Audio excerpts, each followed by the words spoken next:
प्रातः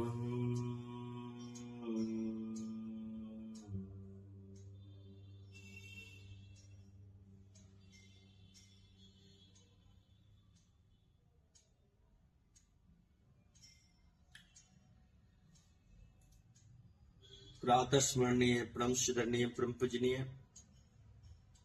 ब्रह्मलीन आदि गुरु शंकराचार्य जी के कमल चरणों में सादर नमन है। छोटे छोटे बच्चे बच्चियां, माताएं बहनें, भक्त सल्य प्रेमियों, आगंतुक सज्जनों, आप सभी श्रद्धालु भक्तों, सभी शिक्षविदों एवं अलौकिक धारा ज्ञान प्राप्त कर रहे हैं सभी श्रद्धालु भक्तों, आप सबको हृदय से छोटों को प्यार, बड़ों का नमस्कार, युवा साथियों की आभार एवं सभी को हार्दिक स्वागत है। आप सभी को वंदन, अभिनंदन, चिंतन है। अलौकिक धारा ज्ञान में आज मानव की जीवन के सबसे महत्वपूर्ण विषयों पर बात की जाएगी। वो महत्वपूर्ण विषय मानव का सबसे बड़ा कर्म है। कर्म के कई प्रकार हैं और कर्म का प्रभाव क्या है मानव पे, कर्म का महत्व क्या है और कर्म का उत्पत्ति क्या है और कर्म का अंत क्या है, उत्तम कर्म क्या है, सत्य कर्म क्या है, और कर्मों की प्रकार में कर्म का महत्वपूर्ण क्या है। मानव जीवन में सबसे महत्वपूर्ण विषय है। आज भागम भाग की दुनिया में सभी कहीं ना कहीं किसी न किसी रूप में 24 घंटे निरंतर व्यस्त हैं। इस भौतिक दुनिया में अपने को यही बात कहते हैं कि मैं कर्म में व्यस्त हूं, मैं अपने कार्यों में व्यस्त हूं। कर्म का मूल अर्थ कार्य से ही लिया गया है, कार्य पर ही यह आधारित है। लेकिन उदाहरण में अगर लिया जाए तो जो मन है, ये जो वचन है और ये पूरा शरीर है, से जो क्रिया किया जाता है और जिससे ये परिणाम मिलता है, जो प्राप्त होता है, वही कर्म है। जब कर्म की प्रकार आती है तो ये अलग अलग विभागों में विभाजित हो जाता है। सत्य कर्म क्या है, उत्तम कर्म क्या है और निष्काम कर्म क्या है। इन सभी कर्मों के क्रम में सबकी एक स्तर है और सबका एक महत्व है। जब हम भूखे को भोजन देते हैं, जरूरतमंदों को सेवा करते हैं और जरूरतमंदों को हम जब सहायता करते हैं तो ये श्रेष्ठ कर्मों में आता है। और श्रेष्ठ जब कर्म हम करते हैं तो उसका परिणाम भी श्रेष्ठ आता है। कर्म की प्रकार, अगर मनुष्य निरंतर कुछ ना कुछ क्रिया करता है, लेकिन क्या सारी क्रियाएं कर्म में है? नहीं, ये सारी क्रियाएं कर्म में नहीं है। कोई दुष्कर्म करे, बुराई करे, अन्याय करे और किसी की हानि करे तो ये भी क्रिया है, लेकिन ये कर्म की, ये दुष्ट कर्म है। लेकिन जब उत्तम कर्म करते हैं आप, किसी की भलाई करते हैं, किसी की न्याय करते हैं, किसी को मदद करते हैं, सहायता करते हैं, तो इन कर्मों का महत्व बढ़ जाता है। अपनों के साथ साथ जो दूसरों को भी कल्याण हो, वही सत्कर्म है। अपना तो हो, जो भी क्रिया करते हैं वो दूसरे को भी उसका प्रणाम अच्छे रूप में हो, यही सत्कर्म है।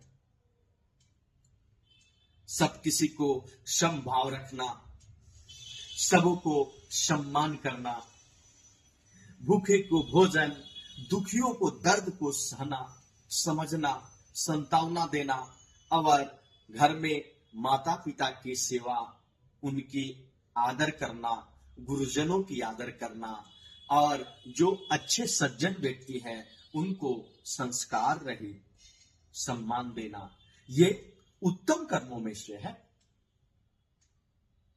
जब आप दुखों को, दूसरों को हर लेते हैं दुखों को, तो वो आपका जीवन में एक अलग ही सहानुभूति होती है, जो बिना किसी फल का प्रणाम प्राप्त होता है, जो अंदर से एक अलग आनंद की सहानुभूति होती है। जब हम सेवा करते हैं, जब हम किसी को सम्मान देते हैं, तो देखिए आपके शरीर में भी एक ऐसी वाइब्रेशन, एक ऐसी आभा मंडल तैयार होती हो जो खुद को बहुत ही अच्छा महसूस कराता है।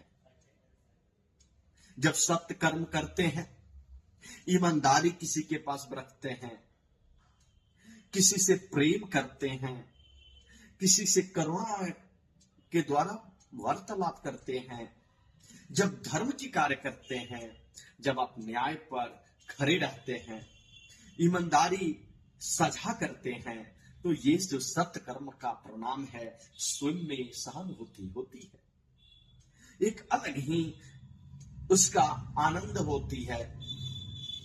कहा गया है कि सत्य में जयते, सत्य की विजय होती है। सत्यम शिवम सुंदरम, सत्य ही शिव है और शिव ही तो सुंदर है। जब निष्काम कर्म करते हैं, गीता कहता है कि कर्मण्य बाधिकारस्तु मां फलेषु कदाचन, तेरी कर्म करने का अधिकार है, लेकिन फल की प्राप्ति करने का तेरे ऊपर अधिकार नहीं है। तुम इच्छा मत रखो, जैसा सेवा कर रहे हो करो, उसका प्रणाम वो देंगे। बिना नाम के प्रसिद्धि का जब आप दान देते हैं,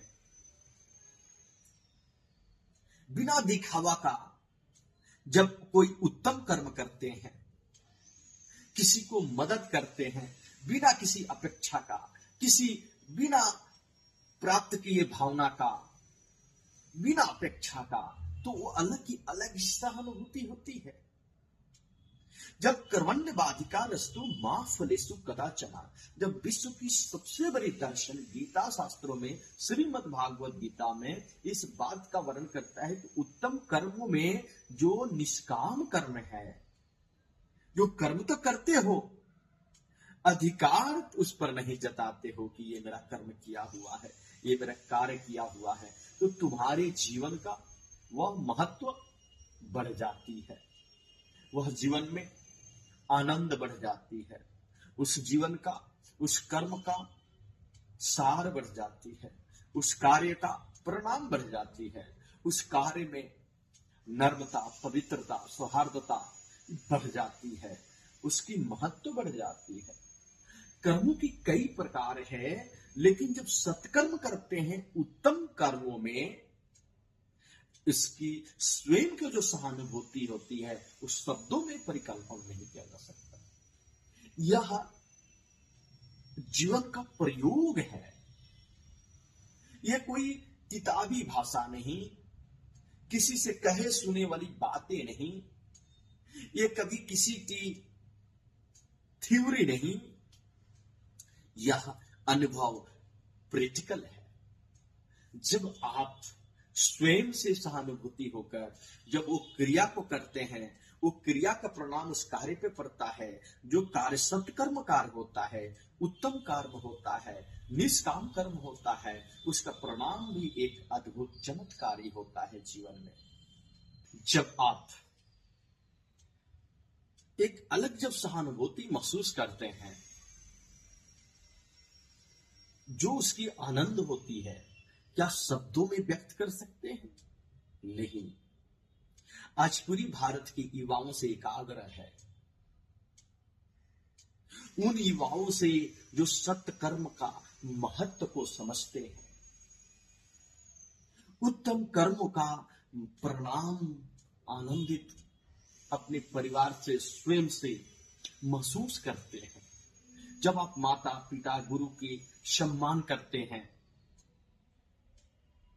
जब आप प्रतिदिन किसी ना किसी व्यक्ति को मदद करते हैं, अपने किसी को सहानुभूति रखते हैं, जब सत्य बोलने पर आदर और प्रणाम निरंतर प्रयासरत रहते हैं, समय के साथ अपना समय को सदुपयोग करते हैं, जब गरीबों को मदद करते हैं, जब जरूरतमंदों को सहायता करते हैं, प्रकृति की रक्षा करते हैं, जब प्रेम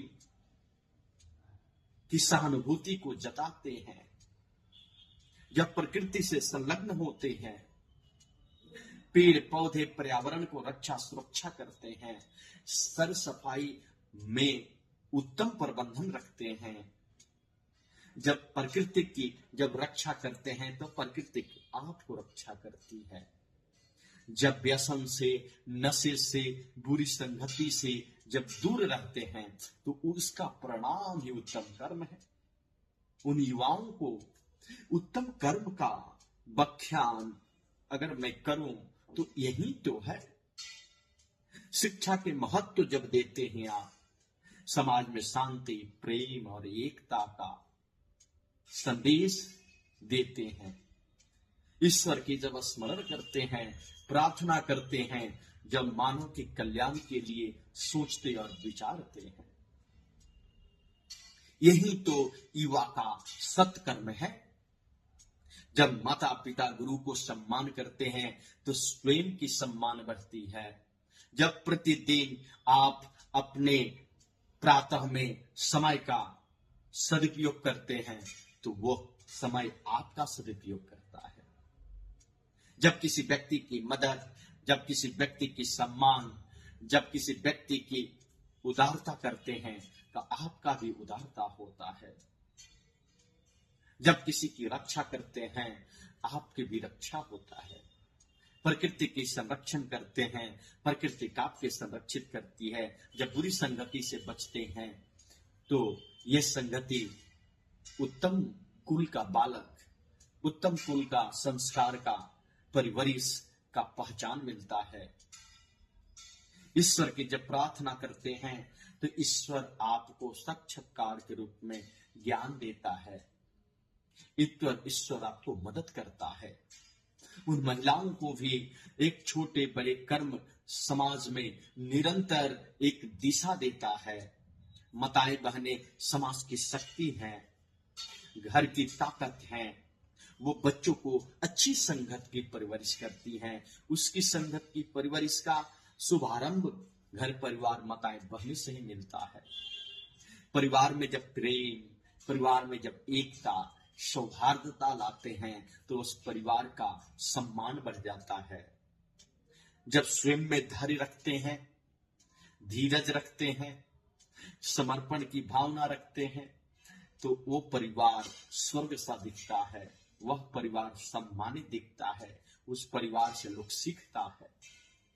जो दिशा देते हैं उसकी दशा परिवर्तित हो जाती है।